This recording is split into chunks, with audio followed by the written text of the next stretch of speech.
أعوذ بالله من الشيطان الرجيم. بسم الله الرحمن الرحيم.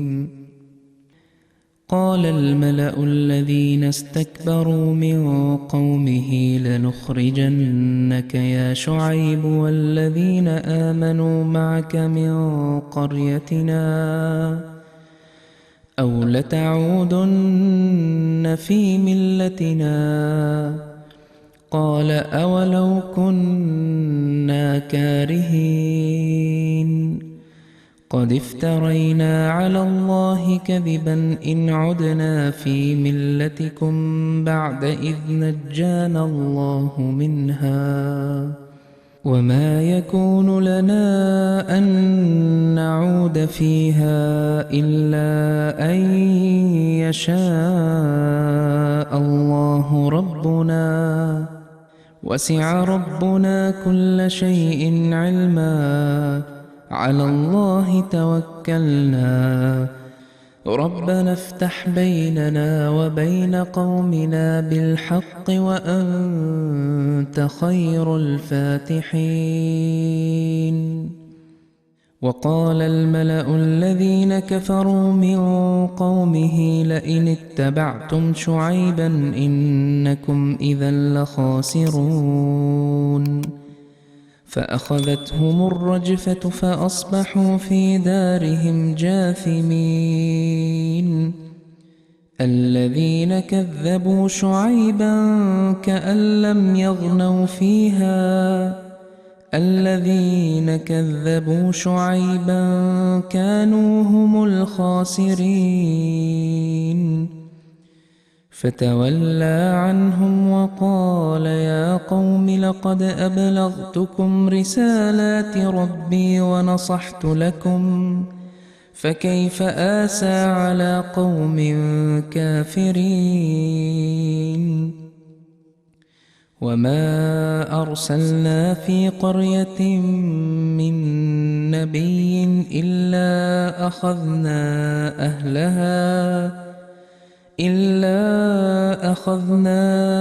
أهلها بالبأساء والضراء لعلهم يضرعون. ثم بدلنا مكان السيئة الحسنة حتى عفوا وقالوا قد مس آباءنا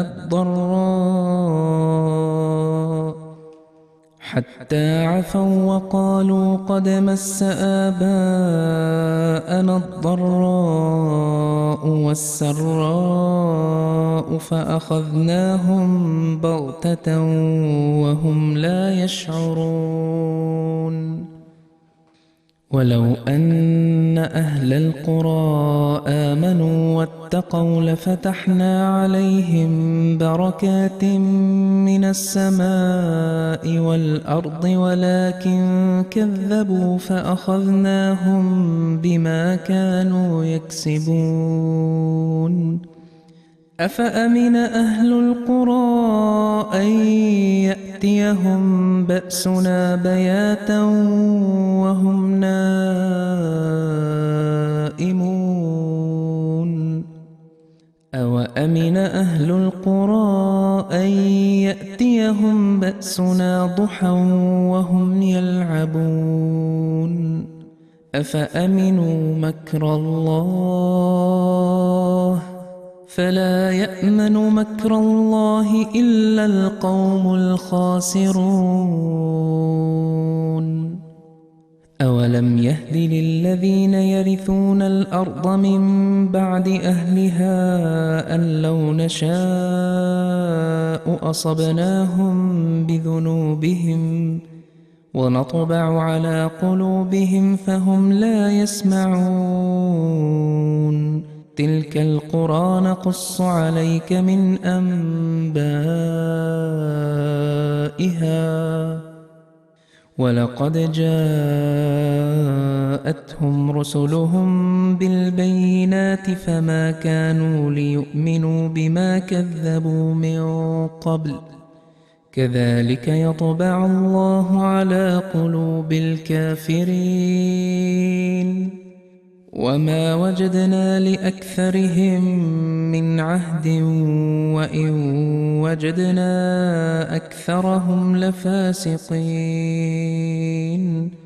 ثم بعثنا من بعدهم موسى بآياتنا إلى فرعون وملئه فظلموا بها فانظر كيف كان عاقبة المفسدين وقال موسى يا فرعون إني رسول من رب العالمين حقيق على ألا أقول على الله إلا الحق قد جئتكم ببينة من ربكم فأرسل معي بني إسرائيل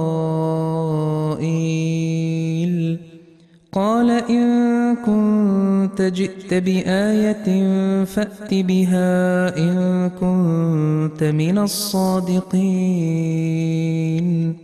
فألقى عصاه فإذا هي ثعبان مبين ونزع يده فإذا هي بيضاء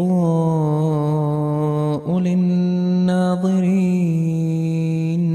قال الملأ من قوم فرعون إن هذا لساحر عليم يريد أن يخرجكم من أرضكم فماذا تأمرون قالوا أرجه وأخاه وأرسل في المدائن حاشرين يأتوك بكل ساحر عليم وجاء السحرة فرعون قالوا إن لنا لأجرا إن كنا نحن الغالبين قال نعم وإنكم لمن المقربين قالوا يا موسى إما أن تلقي وإما أن نكون نحن الملقين قال ألقوا فلما ألقوا سحروا أعين الناس واسترهبوهم وجاءوا بسحر عظيم وأوحينا إلى موسى أن ألق عصاك فإذا هي تلقف ما يأفكون فوقع الحق وبطل ما كانوا يعملون فغلبوا هنالك وانقلبوا صاغرين وألقي السحرة ساجدين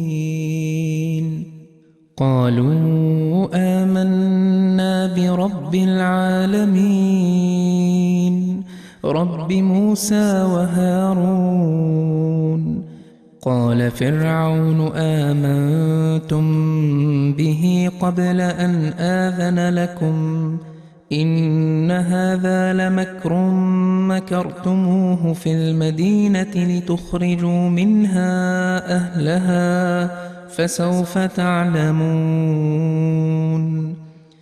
لأقطعن أيديكم وأرجلكم من خلاف ثم لأصلبنكم أجمعين قالوا إنا إلى ربنا منقلبون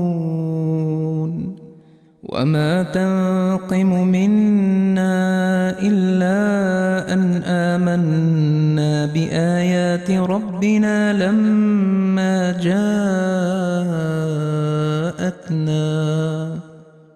ربنا أفرغ علينا صبرا وتوفنا مسلمين وقال الملأ من قوم فرعون أتذر موسى وقومه ليفسدوا في الأرض ويذرك وآلهتك قال سنقتل أبناءهم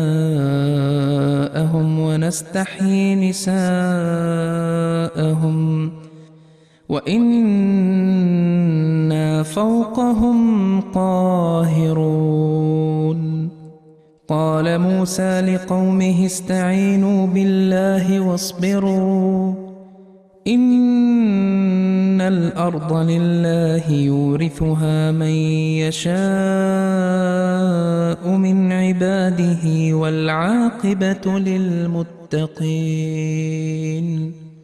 قالوا أوذينا من قبل أن تأتينا ومن بعد ما جئتنا. قال عسى ربكم أن يهلك عدوكم ويستخلفكم في الأرض فينظر كيف تعملون. ولقد أخذنا آل فرعون بالسنين ونقص من الثمرات لعلهم يذكرون. فإذا جاءتهم الحسنة قالوا لنا هذه وإن تصبهم سيئة يطيروا بموسى ومن معه ألا إنما طائرهم عند الله ولكن أكثرهم لا يعلمون. وقالوا مهما تأتنا به من آية لتسحرنا بها فما نحن لك بمؤمنين. فأرسلنا عليهم الطوفان والجراد والقمل والضفادع والدم آيات مفصلات فاستكبروا وكانوا قوما مجرمين.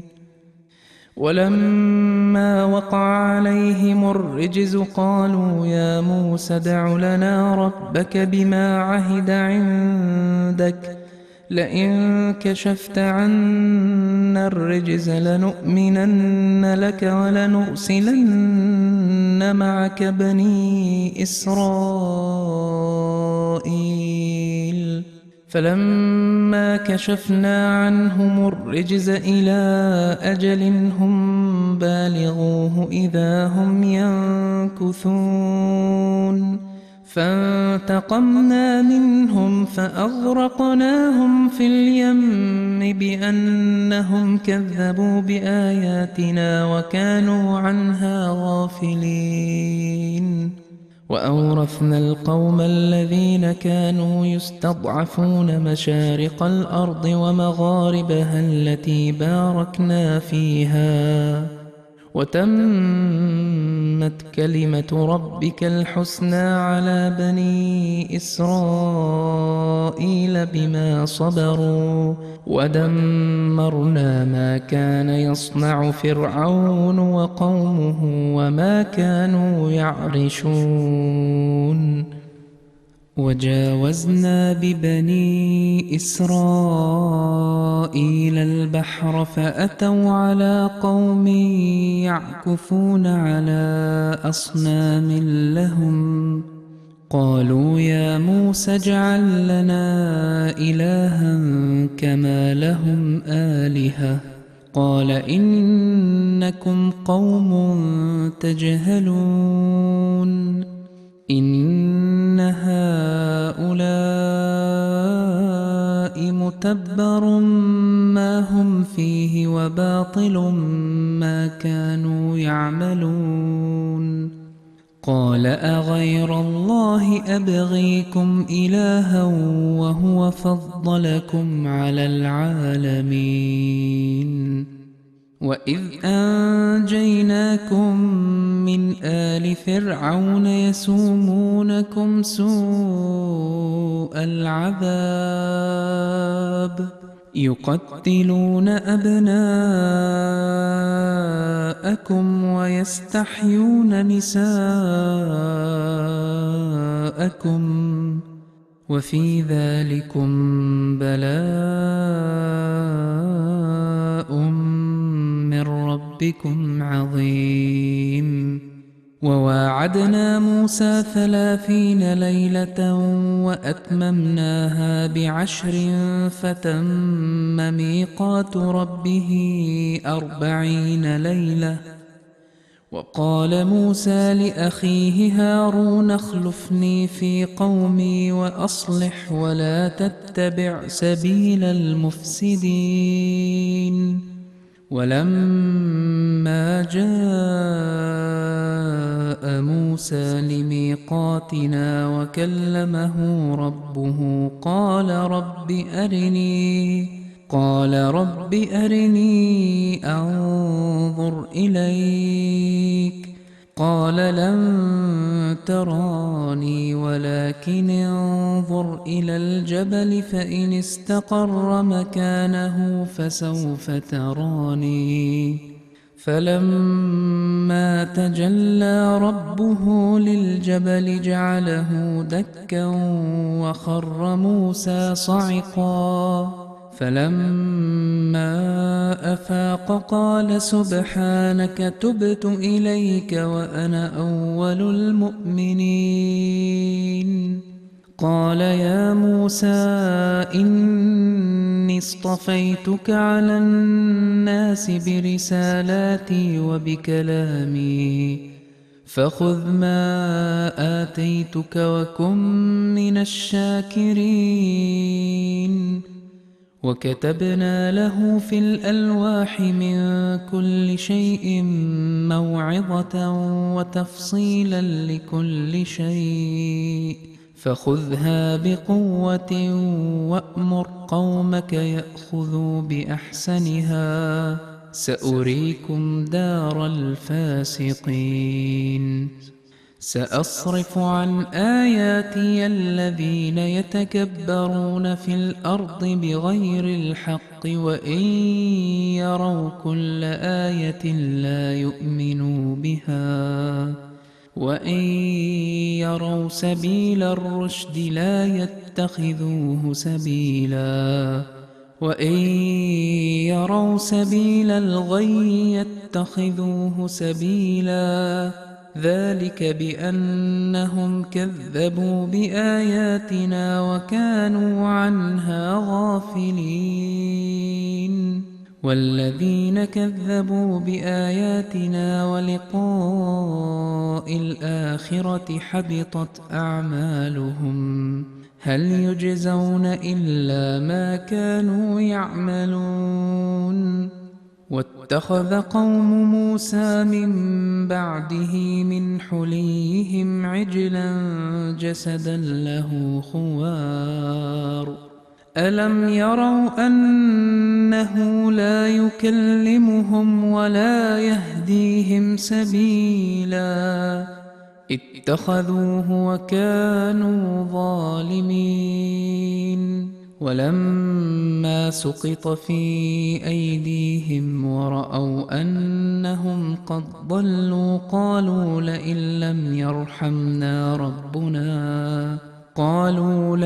لم يرحمنا ربنا ويغفر لنا لنكونن من الخاسرين.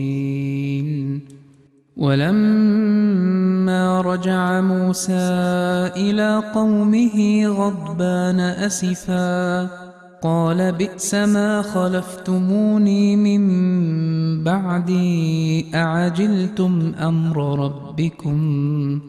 وألقى الألواح وأخذ برأس أخيه يجره إليه قال ابن أم إن القوم استضعفوني وكادوا يقتلونني فلا تشمت بي الأعداء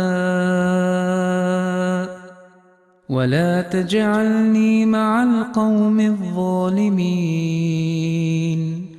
قال رب اغفر لي ولأخي وأدخلنا في رحمتك وأنت أرحم الراحمين. إن الذين اتخذوا العجل سينالهم غضب من ربهم وذلة في الحياة الدنيا وكذلك نجزي المفترين. والذين عملوا السيئات ثم تابوا من بعدها وآمنوا إن ربك من بعدها لغفور رحيم. ولما سكت عن موسى الغضب أخذ الألواح وفي نسختها هدى ورحمة للذين هم لربهم يرهبون. واختار موسى قومه 70 رجلا لميقاتنا، فلما أخذتهم الرجفة قال رب لو شئت أهلكتهم من قبل وإياي أتهلكنا بما فعل السفهاء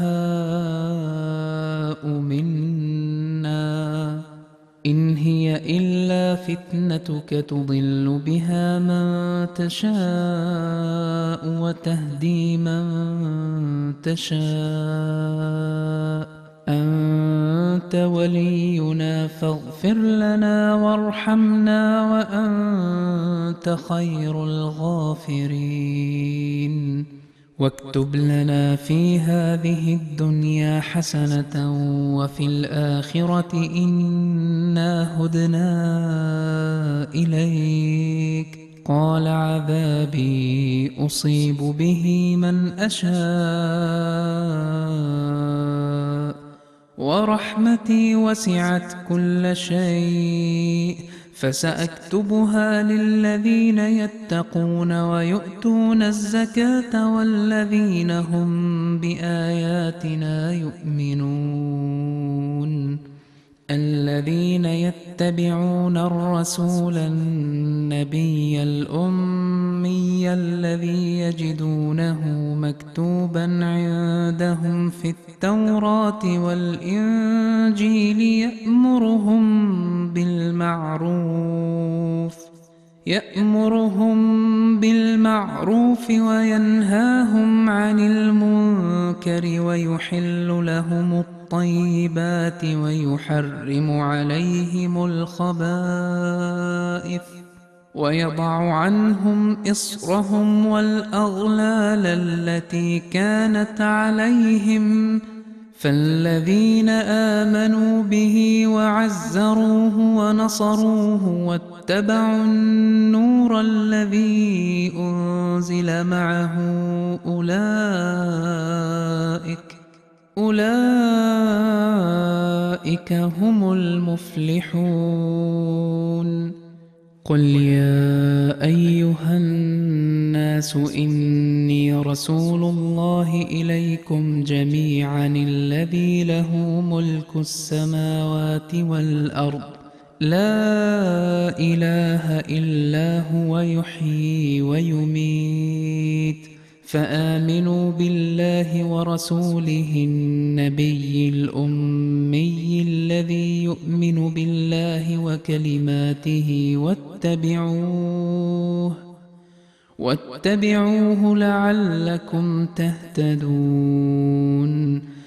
ومن قوم موسى أمة يهدون بالحق وبه يعدلون.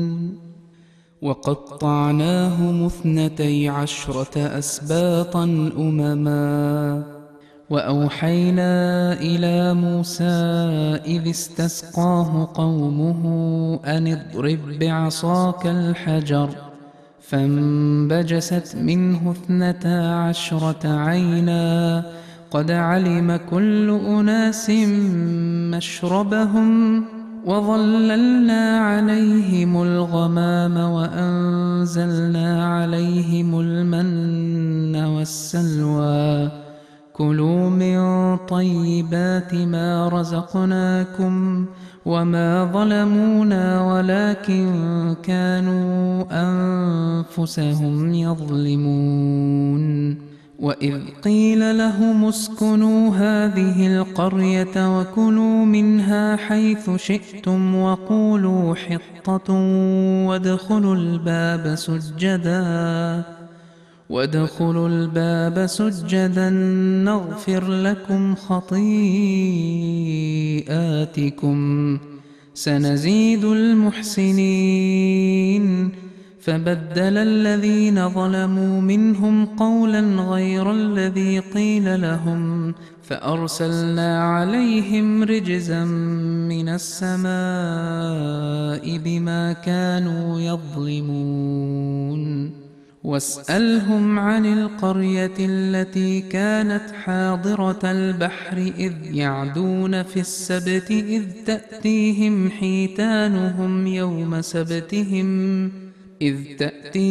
حيتانهم يوم سبتهم شرعا ويوم لا يسبتون لا تأتيهم كذلك نبلوهم بما كانوا يفسقون. وإذ قالت أمة منهم لم تعظون قوما الله مهلكهم أو معذبهم عذابا شديدا قالوا معذرة إلى ربكم ولعلهم يتقون. فلما نسوا ما ذكروا به أنجينا الذين ينهون عن السوء وأخذنا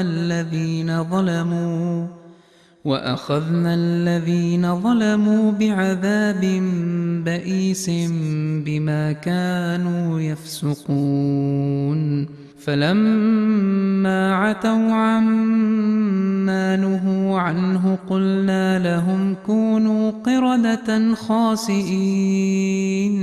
وإذ تأذن ربك ليبعثن عليهم إلى يوم القيامة من يسومهم سوء العذاب إن ربك لسريع العقاب وإنه لغفور رحيم. وقطعناهم في الأرض أمما منهم الصالحون ومنهم دون ذلك وبلوناهم بالحسنات والسيئات لعلهم يرجعون. فخلف من بعدهم خلف ورثوا الكتاب يأخذون عرض هذا الأدنى ويقولون سيغفر لنا وإن يأتهم عرض مثله يأخذوه. ألم يؤخذ عليهم ميثاق الكتاب ألا يقولوا على الله إلا الحق ودرسوا ما فيه والدار الآخرة خير للذين يتقون أفلا تعقلون. والذين يمسكون بالكتاب وأقاموا الصلاة إنا لا نضيع أجر المصلحين. وإذ نتقنا الجبل فوقهم كأنه ظلة وظنوا أنه واقع بهم خذوا ما آتيناكم بقوة واذكروا ما فيه لعلكم تتقون. وإذ أخذ ربك من بني آدم من ظهورهم ذريتهم وأشهدهم على أنفسهم ألست بربكم قالوا بلى شهدنا أن تقولوا يوم القيامة إنا كنا عن هذا غافلين أو تقولوا إنما أشرك آباؤنا من قبل وكنا ذرية من بعدهم أفتهلكنا بما فعل المبطلون وكذلك نفصل الآيات ولعلهم يرجعون. واتل عليهم نبأ الذي آتيناه آياتنا فانسلخ منها فأتبعه الشيطان فكان من الغاوين ولو شئنا لرفعناه بها ولكنه أخلد إلى الأرض واتبع هواه فمثله كمثل الكلب إن تحمل عليه يلهث أو تتركه يلهث ذلك مثل القوم الذين كذبوا بآياتنا فاقصص القصص لعلهم يتفكرون ساء مثلا القوم الذين كذبوا بآياتنا وأنفسهم كانوا يظلمون من يهد الله فهو المهتدي ومن يضلل فأولئك هم الخاسرون ولقد ذرأنا لجهنم كثيرا من الجن والإنس لهم قلوب لا يفقهون بها ولهم أعين لا يبصرون بها ولهم آذان لا يسمعون بها أولئك كالأنعام بل هم أضل أولئك هم الغافلون ولله الأسماء الحسنى فادعوه بها وذروا الذين يلحدون في أسمائه سيجزون ما كانوا يعملون وممن خلقنا أمة يهدون بالحق وبه يعدلون والذين كذبوا بآياتنا سنستدرجهم من حيث لا يعلمون وأملي لهم إن كيدي متين أولم يتفكروا ما بصاحبهم من جنة إن هو إلا نذير مبين أولم ينظروا في ملكوت السماوات والأرض وما خلق الله من شيء وأن عسى أن يكون قد اقترب أجلهم فبأي حديث بعده يؤمنون من يضلل الله فلا هادي له ويذرهم في طغيانهم يعمهون يسألونك عن الساعة أيان مرساها قل إنما علمها عند ربي لا يجليها لوقتها إلا هو ثقلت في السماوات والأرض لا تأتيكم إلا بغتة يسألونك كأنك حفي عنها قل إنما علمها عند الله ولكن أكثر الناس لا يعلمون قل لا أملك لنفسي نفعا ولا ضرا إلا ما شاء الله ولو كنت أعلم الغيب لاستكثرت من الخير وما مسني السوء إن أنا إلا نذير وبشير لقوم يؤمنون هو الذي خلقكم من نفس واحدة وجعل منها زوجها ليسكن إليها فلما تغشاها حملت حملا خفيفا فمرت به فلما أثقلت دعوا الله ربهما لئن آتيتنا صالحا لنكونن من الشاكرين فلما آتاهما صالحا جعلا له شركاء فيما آتاهما فتعالى الله عما يشركون أيشركون ما لا يخلق شيئا وهم يخلقون ولا يستطيعون لهم نصرا ولا أنفسهم ينصرون وإن تدعوهم إلى الهدى لا يتبعوكم سواء عليكم أدعوتموهم أم أنتم صامتون إن الذين تدعون من دون الله عباد أمثالكم فدعوهم فليستجيبوا لكم إن كنتم صادقين ألهم أرجل يمشون بها أم لهم أيدي يبطشون بها أم لهم أعين يبصرون بها أم لهم آذان يسمعون بها قل ادعوا شركاءكم ثم كيدون فلا تنظرون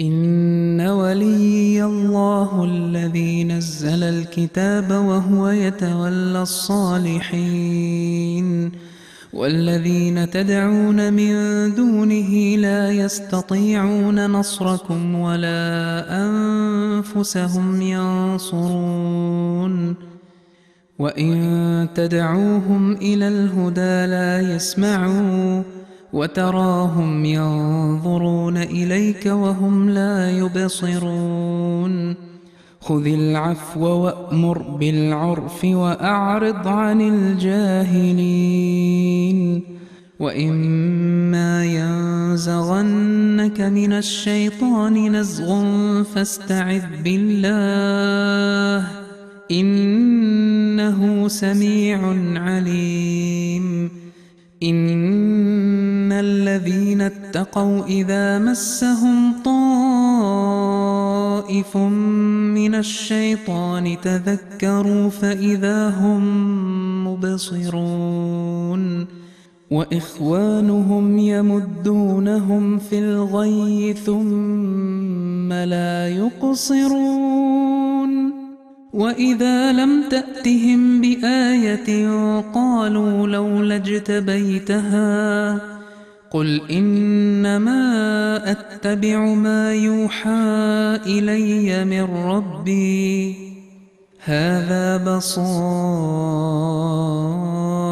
من ربكم وهدى ورحمة لقوم يؤمنون وإذا قرئ القرآن فاستمعوا له وأنصتوا لعلكم ترحمون واذكر ربك في نفسك تضرعا وخيفة ودون الجهر من القول بالغدو والآصال ولا تكن من الغافلين إن الذين عند ربك لا يستكبرون عن عبادته ويسبحونه وله يسجدون بسم الله الرحمن الرحيم يسألونك عن الأنفال قل الأنفال لله والرسول فاتقوا الله وأصلحوا ذات بينكم وأطيعوا الله ورسوله إن كنتم مؤمنين إنما المؤمنون الذين إذا ذكر الله وجلت قلوبهم وإذا تليت عليهم آياته زادتهم إيمانا وعلى ربهم يتوكلون الذين يقيمون الصلاة ومما رزقناهم ينفقون أولئك هم المؤمنون حقا، لهم درجات عند ربهم ومغفرة ورزق كريم. كما أخرجك ربك من بيتك بالحق وإن فريقا من المؤمنين لكارهون يجادلونك في الحق بعدما تبين كأنما يساقون إلى الموت وهم ينظرون. وإذ يعدكم الله إحدى الطائفتين أنها لكم وتودون أن غير ذات الشوكة تكون لكم، ويريد الله أن يحق الحق بكلماته ويقطع دابر الكافرين، ليحق الحق ويبطل الباطل ولو كره المجرمون. إذ تستغيثون ربكم فاستجاب لكم أني ممدكم ب1000 من الملائكة مردفين. وما جعله الله إلا بشرى ولتطمئن به قلوبكم، وما النصر إلا من عند الله، إن الله عزيز حكيم. إذ يغشيكم النعاس أمنة منه وينزل عليكم من السماء ماء ليطهركم به ويذهب عنكم رجز الشيطان وليربط على قلوبكم ويثبت به الأقدام. إذ يوحي ربك إلى الملائكة أني معكم فثبتوا الذين آمنوا، سألقي في قلوب الذين كفروا الرعب فاضربوا فوق الأعناق واضربوا منهم كل بنان. ذلك بأنهم شاقوا الله ورسوله، ومن يشاقق الله ورسوله فإن الله شديد العقاب. ذلكم فذوقوه وأن للكافرين عذاب النار. يا أيها الذين آمنوا إذا لقيتم الذين كفروا زحفا فلا تولوهم الأدبار، ومن يولهم يومئذ دبره إلا متحرفا لقتال أو متحيزا إلى فئة فقد باء بغضب من الله ومأواه جهنم وبئس المصير. فلم تقتلوهم ولكن الله قتلهم، وما رميت إذ رميت ولكن الله رمى، وليبلي المؤمنين منه بلاء حسنا، إن الله سميع عليم. ذلكم وأن الله موهن كيد الكافرين. إن تستفتحوا فقد جاءكم الفتح، وإن تنتهوا فهو خير لكم، وإن تعودوا نعد ولن تغني عنكم فئتكم شيئا ولو كثرت، وأن الله مع المؤمنين. يا أيها الذين آمنوا وأطيعوا الله ورسوله ولا تولوا عنه وأنتم تسمعون ولا تكونوا كالذين قالوا سمعنا وهم لا يسمعون إن شر الدواب عند الله الصم البكم الذين لا يعقلون ولو علم الله فيهم خيرا لأسمعهم ولو أسمعهم لتولوا وهم معرضون يا أيها الذين آمنوا استجيبوا لله وللرسول إذا دعاكم لما يحييكم واعلموا أن الله يحول بين المرء وقلبه وأنه إليه تحشرون واتقوا فتنة لا تصيبن الذين ظلموا منكم خاصة واعلموا أن الله شديد العقاب واذكروا إذ أنتم قليل مستضعفون في الأرض تخافون أن يتخطفكم الناس فآواكم وأيدكم بنصره ورزقكم من الطيبات لعلكم تشكرون يا أيها الذين آمنوا لا تخونوا الله والرسول وتخونوا أماناتكم وأنتم تعلمون واعلموا أنما أموالكم وأولادكم فتنة وأن الله عنده أجر عظيم يا أيها الذين آمنوا إن تتقوا الله يجعل لكم فرقانا